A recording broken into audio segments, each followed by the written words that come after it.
Cooker விசில மறந்து உணவு வீணாகி போச்சா? இனி அந்த கவலையே வேண்டாம். வழங்குகிறோம் உலகின் முதல் விசில் கவுண்டர் குக்கர், புதிய அல்ட்ரா குரோனோ. அல்ட்ரா என்றால் ஆரோக்கியம்.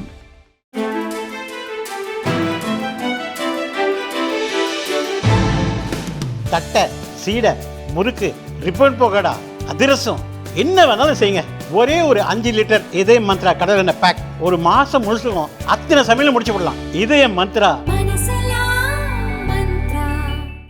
வேலூரில் நடந்த மதிமுக பொதுக்கூட்டத்தில் அக்கட்சி தலைவர் வைகோ திடீரென உணர்ச்சி வசப்பட்டு பேசினார்.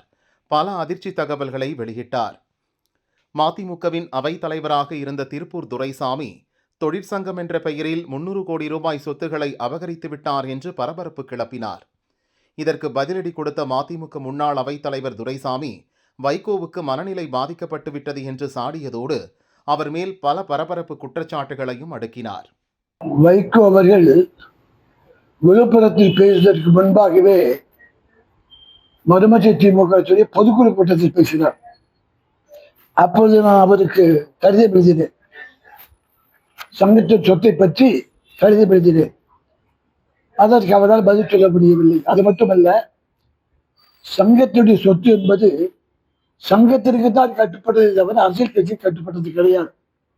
நாம் திராவிட முன்னேற்ற கழகத்திலே 67ஆம் ஆண்டு முதல் 2 முறை சட்டமன்ற உறுப்பினர் இருந்திருக்கிறேன். சங்கம் துவக்கப்பட்ட 60ஆம் ஆண்டிலிருந்து இன்று வரையில் சங்கத்துடைய பொதுச் செயலாளர் இருக்கிறது. ஆகவே சங்க சொத்து சங்கத்திற்கு தான் கட்டுப்படுமே தவிர அரசியல் கட்சி கட்டுப்படாது. அந்த அடிப்படை விவரம் தெரியாமல் வைகோ பேசுகிறார். இதை நான் அவருக்கு கடிதம் எழுதியிருக்கிறேன். 7 கடிதம் எழுதியிருக்கிறேன். 9/4/2022, 29/4/2022, 17/5/2022 என்று 7 கடிதம் எழுதியிருக்கிறேன். ஒரு கடிதத்தில் கூட அவரால் பதில் சொல்ல முடியவில்லை. அது மட்டுமல்ல, அவர் என்னிடத்தில் மன்னிப்பு கேட்டிருக்கிறார். நான் சிறைச்சாலைக்குரிய மிகுந்த கஷ்டப்பட்டேன், துரைசாமி என்ற சொகுசமாக்கி வந்ததாக நான் சொல்லவில்லை. பிபிசி காரின் கேள்வி கேட்டார். இடத்துல 3 கேள்வி கேட்டார். அதற்கு நான் என்ன சொன்னேன்னு சொன்னால், சிறைக்குள் தனக்கு தேவையான வசதிகளை வைகோ செய்து கொண்டார். சிறைக்குள் தனக்கு தேவையான வசதிகளை வைகோ செய்து கொண்டார் என்று நான் சொன்னேன். வேறு சுப்பிரமணியத்தை கேட்டால் என்னென்ன வசதி என்பது தெரியும். இதுக்கு என்ன பேசுறாரு? ஐயோ, நான் ஜெயிலுக்குள்ள அப்படி கஷ்டப்பட்டு இப்படி கஷ்டப்பட்டேன், இவர் வந்து என்னை அவமானப்படுத்த. என்ன அவமானம் ஆகணும் இல்லையே? வசதி செஞ்சு. சரி, நீங்க ஜெயிலுக்குள்ள இருந்தீங்கல்ல, உங்களுக்கு எந்த வசதியுமே செஞ்சு கொடுக்கல. நான் நீ பார்க்க வந்தப்பல என்ன வாங்கிட்டு வந்து கொடுத்தேன்? ட்ரை ஃப்ரூட்ஸ் வந்து வாங்கிட்டு வந்து கொடுத்தேன். ஆப்பிளும் ஆரஞ்சா வாங்கினா கெட்டு போயிடும், இது கராதுன்னு இதையெல்லாம் சொல்றீங்களே. இன்னும் நான் சொல்லாமல் இருந்தேன்.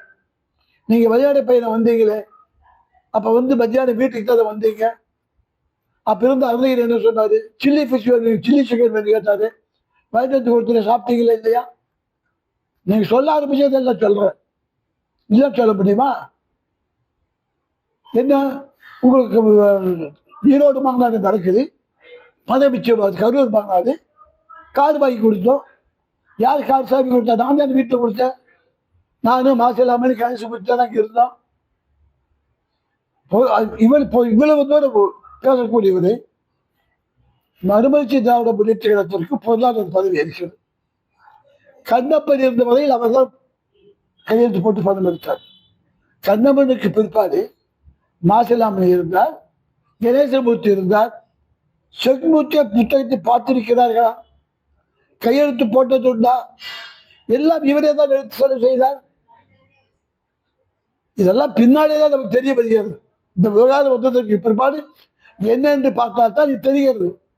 இவர்கள் வந்து எப்படி யோகியதை பற்றி பேச முடியும்? இது திராவிட முன்னேற்ற கழகத்துடைய பொதுக்குழு உறுப்பினர் பற்றிய 58ஆம் ஆண்டு 9ஆம் ஆண்டு. இதுல பொதுக்குழு பதவி தான் பொதுச் செயலாளர் நாவலர், துணை பொதுச் செயலாளர், பொதுக்குழுப்பினர் அண்ணா. அது காஞ்சிபுரம் மாவட்டம். சென்னை மாவட்டத்துக்கு நாவலர் நெடுஞ்செழியன், தஞ்சாவூர் மாவட்டத்துக்கு கோவை மாவட்டத்துக்கு ஈவிகே சம்பத் வஜரன். நான் ஒருத்தன் தான் இன்னைக்கு உயிரோடு இருக்கேன். கேஆர் ராமசாமி, எம்ஜிஆரும் நியமன உறுப்பினர்கள் பொதுக்குழுவில்.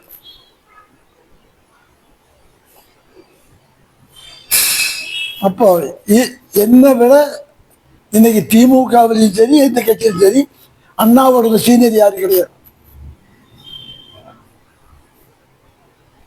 அண்ணா காலகட்டத்தில் இதுல நான் ஒருத்தம் தான் இருக்கேன்.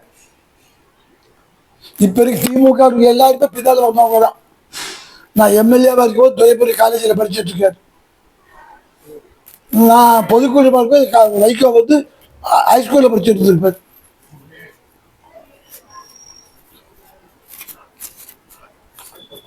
இப்போ அடுத்து நீங்க அவருக்கு எதிராக வேற ஏதாவது வாய்ப்பு இருக்கா?